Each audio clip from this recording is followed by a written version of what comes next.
Halo, selamat Rem, Law Office. Kali ini bersama saya Hasan dan di sebelah saya juga ada Bang Tulus. Halo Bang.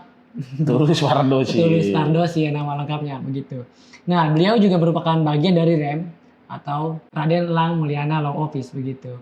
Dan selain bagian dari Rem Law Office, beliau juga seorang yang aktif memberikan edukasi di bidang hukum, baik di media sosial maupun di berbagai platform lainnya lah.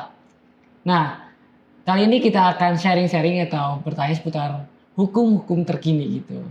Bagaimana tentang kejadian saat ini. Pertama mungkin kita akan membahas kasus mahasiswa UI yang ditabrak iring-iringan polisi begitu.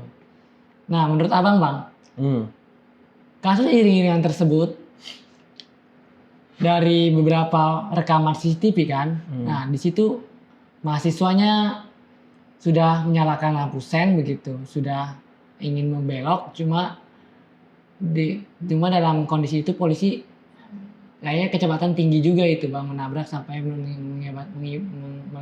mengakibatkan dia meninggal dunia begitu Bang. Oh, ini kita bicara konteks salah satu teman kita dari mahasiswa UI ya, yang kemarin mengalami kecelakaan meninggal dunia ya. Oke. Pertama kita bicara dulu secara umum ya, secara umum. Apakah seorang yang sudah meninggal dunia itu boleh nggak ditetapkan sebagai tersangka? Memang tidak ada aturan hukum yang mengatur terkait itu. Nah, artinya pada saat seseorang sudah meninggal dunia, penyidik dalam hal ini, kepolisian masih berhak menetapkan seseorang sebagai tersangka. Kalau memang ditemukan bukti permulaan yang cukup. Nah, karena dalam KUHP kita hari ini, dalam pasal 77, itu hanya mengatur terkait dengan hilangnya kewenangan penuntutan. Artinya orang yang sudah meninggal dunia berdasarkan KUHP kita itu tidak bisa dituntut di depan persidangan, bukan tidak bisa ditersangkakan. Artinya apa yang dilakukan oleh penyidik bagian Korlantas Polri atau Polda ya, kalau saya tidak salah Polda Metro bagian Ditlantasnya, sebenarnya secara hukum masih memiliki payung hukum. Jadi penetapan seseorang yang sudah meninggal dunia sebagai tersangka itu nggak masalah. Nah, tinggal yang jadi problem hari ini adalah seperti yang Hasan bilang tadi.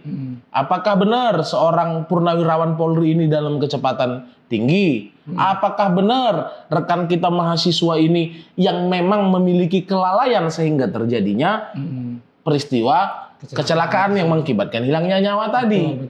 Ini yang seharusnya menurut saya penyidik melalui Polda Metro itu harus membuka setransparan mungkin kepada keluarga korban. Karena kita sangat memahami, bayangkan anaknya sudah meninggal lalu dituduh menjadi tersangka. Kan begitu, walaupun memang implikasi hukum dari tersangka tidak ada karena itu belum berkekuatan hukum tetap, bahkan belakangan sudah di SP3 sudah berhenti. Tapi kan keluarga belum selesai dukanya karena kehilangan anaknya, tiba-tiba dituduh lagi memiliki kelalaian. Nah, ini yang menurut saya peran penyidik menjadi sangat penting untuk membuka setiap proses kepada pihak keluarga. Nah, kalau memang proses ini sudah dibuka, sudah dilakukan komunikasi dengan baik, tapi pihak keluarga tetap tidak terima, hukum kita memfasilitasi, San. Ada apa namanya? Bisa diuji melalui mekanisme pra-peradilan. Apakah penetapan tersangkanya sudah sesuai KUHP atau belum? Betul. Apakah proses penghentian tersangkanya ini sudah sesuai KUHP atau belum? Jadi, ada mekanisme-mekanisme hukum yang bisa ditempuh pihak keluarga apabila merasa ada kejanggalan dalam prosesnya. Nah, itu yang menurut saya penting. Tapi tentu kasus ini juga harapan saya jadi pembelajaran lah baik ke pihak penyidik untuk bagaimana dalam memproses suatu kasus itu terus melakukan komunikasi secara aktif begitu. Nah, itu kalau tanggapan saya San ya. Jadi mengenai mekanisme pra peradilan nih Bang. Apakah mekanisme tersebut ditempuh begitu Bang? Apa saya ini? Oke Bang. Mengenai saran yang harus ditempuh mungkin memang bisa gitu mengenai mekanisme pra peradilan. Cuma begini Bang, apakah pihak keluarga ini kan yang menjadi korban pada harusnya kan ya, karena dia meninggal. Karena purnawirawan, karena dia ditabrak nih. Harusnya kan dia yang jadi korban. Kalau secara umum kita melihatnya ya Bang ya, dia jadi korban penabrakan. Kan otomatis dia juga membuat laporan begitu kan Bang, sehingga naiklah kasusnya. Tapi kenapa ini Bang, menurut Abang, ketika ada 2 laporan si purnawirawan ini yang diterima begitu Bang. Oke, menarik. Artinya dalam kasus ini si rekan kita mahasiswa ini merasa jadi korban. Lalu Bapak Purnawirawan ini juga merasa jadi korban. Sehingga mereka masing-masing pihak membuat laporan ke pihak kepolisian. Namun yang jadi pertanyaan hari ini, kenapa laporan Purnawirawan ini yang diproses? Nah, menjawab ini tidak ada instrumen dan logika hukum yang bisa saya terangkan. Inilah kenapa saya bilang peran penyidik menjadi sangat penting mengkomunikasikan. Nah, pada saat kita melaporkan suatu tindak pidana, ini juga sekalian kita sharing dengan teman-teman. Kita sebagai pelapor punya hak. Apa hak kita? Untuk mendapatkan setiap perkembangan dari kasus yang kita laporkan. Umumnya itu disampaikan melalui SP2HP. Nah, dan yang harus kita lihat adalah memang terkadang sering sekali ya, saya tidak bilang semua, sering sekali pada saat kita sebagai korban hanya melapor, tidak didampingi oleh advokat, itu sering sekali SP2HP-nya tidak diserahkan secara berkala. Nah, disinilah menjadi penting bagaimana peran advokat untuk mendampingi korban tindak pidana untuk bagaimana hak-haknya sebagai korban, untuk mendapatkan perkembangannya, untuk mengetahui, itu menjadi penting. Nah, itu juga menjadi salah satu prioritas bagaimana kita di Rem Law Office ini selalu menjamin hak-hak dari setiap klien, baik itu sebagai korban, baik itu sebagai pelaku. Jadi, untuk teman-teman yang mungkin pernah membuat laporan polisi namun hak-hak Anda tidak terjamin, saya sarankan untuk bagaimana berkomunikasi kepada para pengacara-pengacara yang profesional, kan begitu.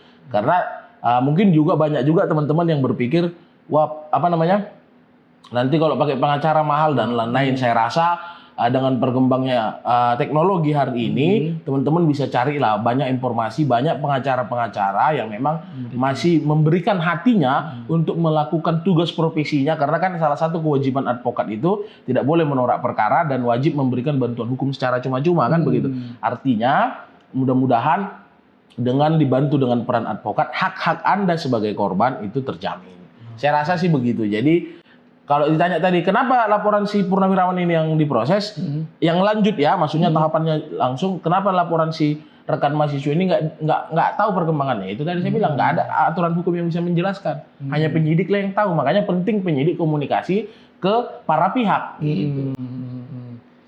Jadi mengenai hal itu memang tidak ada hal yang logis lah Bang ya. Mungkin gimana ya tanggapannya, terkesan mungkin masalah suka-suka dia lah gitu. Apa gimana Bang? Memang itu tidak bisa dijelaskan secara aturan, atau pada saat melapor mungkin laporannya kurang, ada yang kurang gitu sehingga kurang ditanggapin begitu, atau gimana tuh Bang?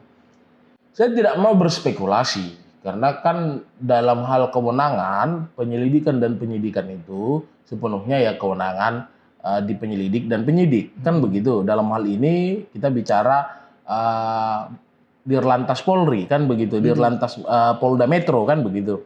Nah, ini yang menurut saya harus dikomunikasikan gitu loh.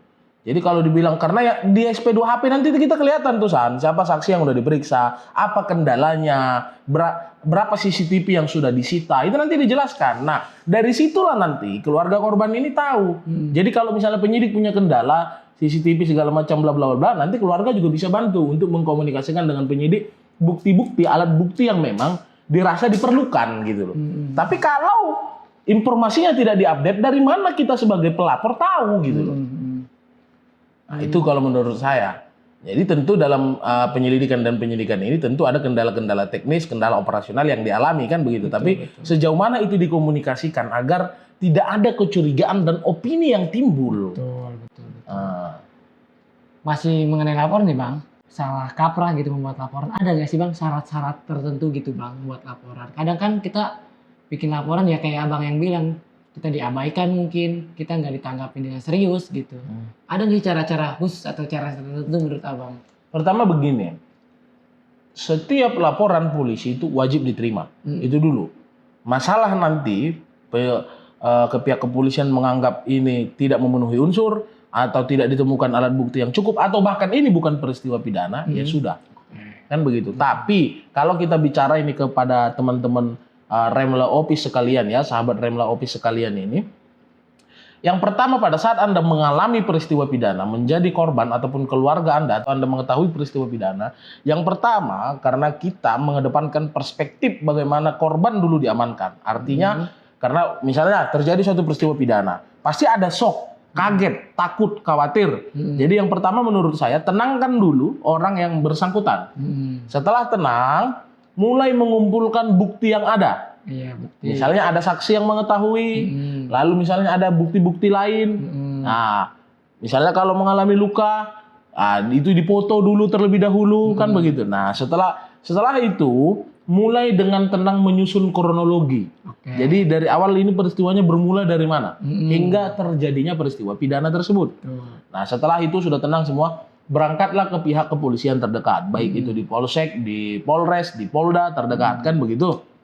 Datang, lalu sampaikan peristiwa apa yang Anda alami melalui kronologi tadi. Nah, kalau tiba-tiba langsung datang ke Polres atau ke Polsek, kita ndak ingat, kita masih shock dan lain-lain, kan pihak SPKT yang menerima laporan juga kebingungan.